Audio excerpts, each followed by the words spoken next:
Pakistan day یوم Pakistan offer ہے، آپ buy one get one free ہمارا ریئل اسٹیٹ کورس اویل کر سکتے ہیں۔ آپ اس میں سیکھیں گے کس طریقے سے آپ نے انویسٹمنٹ کرنی ہے اور میکسیمم ریٹرن حاصل کرنے ہیں اپنی پراپرٹیز سے۔ تو کچھ ٹرمینالوجی ہے، ٹرمز ہیں جو کہ ریئل اسٹیٹ میں یوز ہوتی ہیں، کلائنٹس ہم سے کویسچنس کرتے ہیں، آج وہی ٹرمز جو آپ کو بتاؤں گا کہ جو ہماری ریئل اسٹیٹ میں یوز ہونے والی ہیں۔ پہلی چیز جو ہم سے کلائنٹ پوچھتے ہیں وہ فائل کے بارے میں پوچھتے ہیں کہ فائل کیا چیز ہے، پلاٹ کیا چیز ہے۔ ان دونوں چیزوں کو لے کے چلیں تو دیکھیں، اگر نمبر نہ لگا ہو تو کسی پلاٹ کو تو وہ فائل کہلاتی ہے، لیکن جب نمبر لگ جائے، ڈیمارکیشن ہو جائے، آپ کو جگہ کا پتہ چل جائے اور اس کے بعد وہ آپ کا پلاٹ ہوتا ہے۔ تو فائل اور پلاٹ میں یہ فرق ہے کہ نمبر سے پہلے وہ آپ کی فائل ہوگی جبکہ بعد میں وہ پلاٹ ہوگا۔ اس کے بعد ایلوکیشن یا الاٹمنٹ لیٹر کیا ہوتا ہے؟ جب فائل یا پلاٹ آپ کے نام بک کر دیا جاتا ہے تو اسے الاٹمنٹ یا ایلوکیشن لیٹر کہتے ہیں۔ اس کے بعد آن گراؤنڈ یا آف گراؤنڈ کیا چیز ہے؟ جب آپ پراپرٹی بائی کرنے جائیں تو اس وقت یہ دیکھ لیں کہ جو آپ پلاٹ لینے جا رہے ہیں اس کے آگے اگر سڑک بنی ہوئی ہے، ڈی پیز لگی ہوئی ہیں، اچھا مینٹینڈ ہے اور ڈیولپ ہوا ہے تو وہ آن گراؤنڈ ہے، تاکہ آپ اس کی انسٹالمنٹس دینے کے بعد یا قبضہ لینے کے بعد آپ گھر بنا سکتے ہوں۔ اگر تو وہ ڈیولپ ہے تو وہ آن گراؤنڈ ہے، اگر آپ کو ہر قسم کا کھیت نظر آتا ہے، کوئی ڈیولپمنٹ نہیں ہے، کوئی سڑک نہیں ہے، کوئی کچھ نہیں بنا ہوا، تو وہ آپ کا آف گراؤنڈ ہے۔ تو جب آپ پراپرٹی پرچیز کرنے جائیں تو اس چیز کو لازمی دیکھا کریں یا لوکیشن پہ جا کے اس پراپرٹی کو دیکھا کریں کہ یہ آن گراؤنڈ ہے یا آف گراؤنڈ ہے۔ اس کے بعد آتا ہے کہ کنڈیشنل یا کنفرم ٹوکن۔ جب آپ پراپرٹی بائی کرنے جائیں تو آپ ٹوکن ایک اماؤنٹ دیتے ہیں، اس سے دیکھا جاتا ہے کلائنٹ آیا کہ انٹرسٹڈ ہے کہ نہیں، سیریس ہے کہ نہیں، یا صرف انفارمیشن لینا چاہ رہا ہے اس پراپرٹی کے بارے میں، تو آپ سے ایک کنڈیشنل یا کنفرم ٹوکن لیا جاتا ہے۔ تو میں جو ریکمینڈ کرتا ہوں کہ آپ ہمیشہ کنڈیشنل ٹوکن دیا کریں۔ اس میں یہ ہوتا ہے کہ اگر کسی قسم کی ڈیل بیک ہو جاتی ہے، ڈیل بائر سیلر میں ہونے جا رہی ہوتی ہے لیکن نہیں ہو پاتی، تو اس کنڈیشن میں آپ نے جو کنڈیشنل ٹوکن دیا ہوتا ہے وہ آپ کو پے بیک ہو جاتا ہے۔ ادروائز اگر آپ نے کنفرم ٹوکن دیا ہوتا ہے تو وہ آپ کو بیک نہیں ہوتا۔ تو اس کے بعد ڈاؤن پیمنٹ، جب آپ انسٹالمنٹس پہ یا آپ کوئی ری سیل میں کوئی پلاٹ یا گھر بائی کرتے ہیں تو آپ کو اس کی ڈاؤن پیمنٹ دینی ہوتی ہے۔ یہ نارملی 8% سے لے کے 25-30% یا اس سے بھی زیادہ ہو سکتی ہے، ڈیپینڈ کرتا ہے کہ وہ جو پراپرٹی ہے وہ اس کی انسٹالمنٹ پیریڈ کتنا ہے اور کتنے سال کا پیمنٹ پلان ہے، بیبیز انسٹالمنٹ ہے، بڑی انسٹالمنٹ ہے، اسی کے مطابق آپ کو ڈاؤن پیمنٹ دینی پڑتی ہے جو کہ بالکل سٹارٹنگ میں ہوتی ہے۔ اس کے بعد بلون پیمنٹ آتی ہے۔ آپ نے نارمل دیکھا ہوگا آپ کی پیمنٹ پلان میں 6 مہینوں بعد یا 1 سال بعد ایک ڈاؤن پیمنٹ، ایک پیمنٹ آتی ہے جو کہ بڑی پیمنٹ ہوتی ہے، اسے بلون پیمنٹ کہتے ہیں۔ منتھلی اور کوارٹرلی انسٹالمنٹ، آپ کے پیمنٹ پلان میں اکثر جو ہے نا 2 کالمز بنے ہوتے ہیں جس میں یا تو منتھلی انسٹالمنٹ اور اس کے ساتھ ساتھ کوارٹرلی انسٹالمنٹ بھی لکھا ہوتا ہے۔ تو اکثر کلائنٹس کنفیوز ہوتے ہیں کہ یہ دونوں چیزوں میں کیا فرق ہے، یہ دونوں چیزیں تو وہ جو ہے نا آپ کی جو فل پیمنٹ پوری نہیں ہو رہی ہوتی، جبکہ اس کے اندر آپ کو یہ شو کیا ہوتا ہے کہ آپ یا تو منتھلی انسٹالمنٹ دے دیں یا آپ کوارٹرلی دے دیں۔ کہنے کا مقصد یہ ہے کہ آپ سال میں 4 بار انسٹالمنٹ دے دیں یا سال میں 12 بار انسٹالمنٹ دے دیں، یہ آپ پہ ڈیپینڈ کرتا ہے کہ آپ کو سوٹ کیا کرتا ہے۔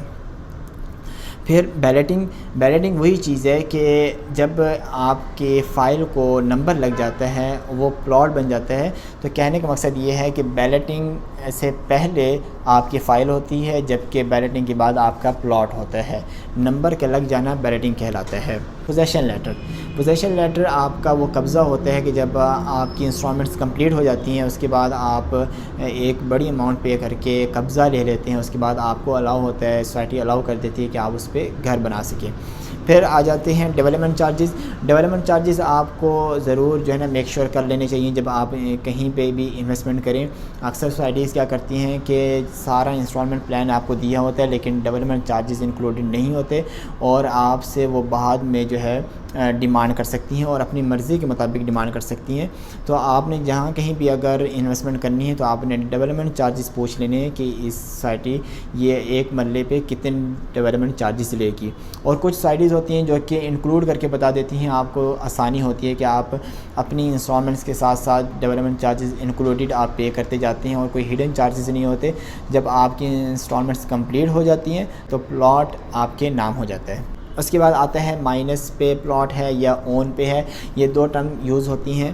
اس سے یہ پتہ چلتا ہے کہ جب سیل پرچیز زیادہ یا کم ہوتی ہے تو اسی کے اکارڈنگلی کہیں بھی کسی بھی جگہ جو پلاٹ سیل ہو رہے ہوتے ہیں اس پہ اگر ایک ویلیو جو فکس کی جاتی ہے، مثال کے طور پہ 25 لاکھ کا پلاٹ ہے اور اس کی ڈاؤن پیمنٹ 3 لاکھ ہے. اب اگر وہ اگر وہ سیل زیادہ ہو رہا ہے، ٹھیک ہے، ڈیمانڈ زیادہ ہے، تو سوسائٹی کیا کرتی ہے، تھوڑا سا اس پہ پرائس بڑھا دیتی ہے. اسے کہتے ہیں اون.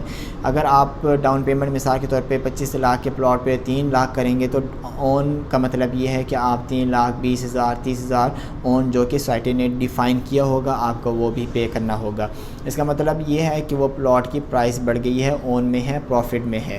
جبکہ کچھ یہ بھی ہوتا ہے کہ اب مائنس بھی پلاٹ چلے جاتے ہیں. اگر سیل پرچیز کم ہو جائے تو اس کی ویلیو تھوڑی سی گر جاتی ہے، اسے ہم مائنس کہتے ہیں ہماری زبان میں، جو کہ ریئل اسٹیٹ میں. اس کے بعد ہے آل ڈیوز کلیئر، جو کہ جب آپ پلاٹ پرچیز کرنے جائیں تو کنفرم کر لیں ایک ڈیلر سے کہ یہ جو پلاٹ ہے یہ آل ڈیوز کلیئر ہے کہ نہیں. اس کا مطلب یہ ہے کہ جس سیلر سے آپ یہ پلاٹ لے رہے ہیں آیا کہ اس کے کوئی ایسے چارجز تو نہیں اس پلاٹ پہ جو کہ اس نے پے کرنے ہیں اور ابھی تک پے نہیں کیے اور آپ کے وہ ہینڈ اوور کر رہا ہے تاکہ آپ کو پے نہ کرنا پڑے. تو اگر وہ پلاٹ پہ کسی قسم کے چارجز نہیں ہیں تو وہ آل ڈیوز کلیئر ہے. اس کے بعد رجسٹری اور انتقال. دیکھیں ان دونوں چیزوں کو اکٹھا اگر ہم سمجھیں تو بہتر رہے گا، کیونکہ یہ بہت ہی کنفیوزنگ ٹرمز کبھی ہو جاتے ہیں کلائنٹس کے لیے. دیکھیں رجسٹری وہ ریکارڈ ہے جو کہ ہماری حکومت کے ڈیٹا میں شو ہو رہا ہوتا ہے سیل کا، ٹھیک ہے. سیل کا ریکارڈ جو کہ حکومت کے ڈیٹا میں شو ہوتا ہے اسے ہم رجسٹری کہتے ہیں. جبکہ آنرشپ کا جو ریکارڈ ہے جو کہ سوسائٹی کسی ایک آنرشپ سے دوسرے آنرشپ پر منتقل کرتی ہے اسے ہم انتقال کہتے ہیں. عام لفظوں میں سیل کا جو ریکارڈ ہے وہ رجسٹری کہلائے گا، جبکہ آنرشپ کا جو ریکارڈ ہے وہ انتقال کہلائے گا. ایگزمپشن لیٹر کیا ہے کہ آپ کے پلاٹ کے اگینسٹ کسی قسم کی چھوٹ آپ کو دے دینا، وہ ایگزمپشن میں آ جاتا ہے اور اس لیٹر کو ایگزمپشن لیٹر کہتے ہیں.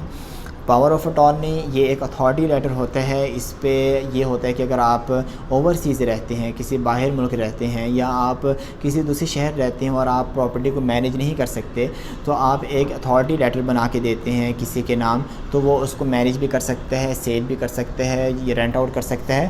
تو اسے پاور آف اٹارنی کہتے ہیں. اور اس میں بھی آپ یہ کنڈیشن رکھ سکتے ہیں کہ آپ کتنی اتھارٹی دے رہے ہیں، آیا کہ اس کو صرف رینٹ آؤٹ کرنے کی دے رہے ہیں یا آپ سیل کرنے کی دے رہے ہیں. یہ ڈیپینڈ کرتا ہے آپ کے پاور آف اٹارنی پہ. لاسٹ پہ آ جاتا ہے کمیشن. یہ ڈیلرز کی ایک سروس چارجز ہوتے ہیں. پاکستان میں نارمل 1% سے 2% یہ کمیشن لی جاتی ہے. جب بھی آپ ڈیل کرنے لگیں تو اپنے ریئل اسٹیٹ والے سے، ریئلٹر سے ضرور پوچھ لیں کہ آپ کے چارجز کتنے ہیں جو کہ کمیشن کی صورت میں آپ کو دینے ہوتے ہیں. یہ ساری ٹرمینالوجی تھی جب بھی آپ انویسٹمنٹ کرنے جائیں تو آپ کے لیے یہ ہیلپ فل یوز ہوگی. اور فردر اگر آپ کسی قسم کی انویسٹمنٹ اگر کرنے جا رہے ہیں اور آپ یہ سیکھنا چاہتے ہیں کہ کون سی پراپرٹیز آپ کو زیادہ فائدہ دیتی ہیں، یا آپ ریزیڈینشیل پراپرٹیز میں انویسٹمنٹ کرتے ہیں تو اس کے بعد اس کو رینٹ آؤٹ کرنا چاہتے ہیں اور زیادہ سے زیادہ رینٹ لینا چاہتے ہیں، تو آپ یہ ہمارا کورس اویل کر سکتے ہیں جو بائی 1 get 1 فری آپ کے لیے آفر ہے. آپ یہ اویل کریں اور آپ جتنی بھی اس میں سکلز، اسٹریٹجیز ہیں اپنے پراپرٹیز پہ اپلائی کر کے میکسیمم آپ انکم جنریٹ کریں. اگر آپ یہ کورس اویل کرنا چاہتے ہیں تو آپ ہمارے UN نمبر پہ کانٹیکٹ کر سکتے ہیں 0311144765. اس کے علاوہ ہمارے جائیداد ڈیولپرز کے نام سے ڈفرینٹ سوشل اکاؤنٹس پہ اور ویب سائٹ پہ ہم سے کانٹیکٹ کر سکتے ہیں. Thank you. اللہ حافظ.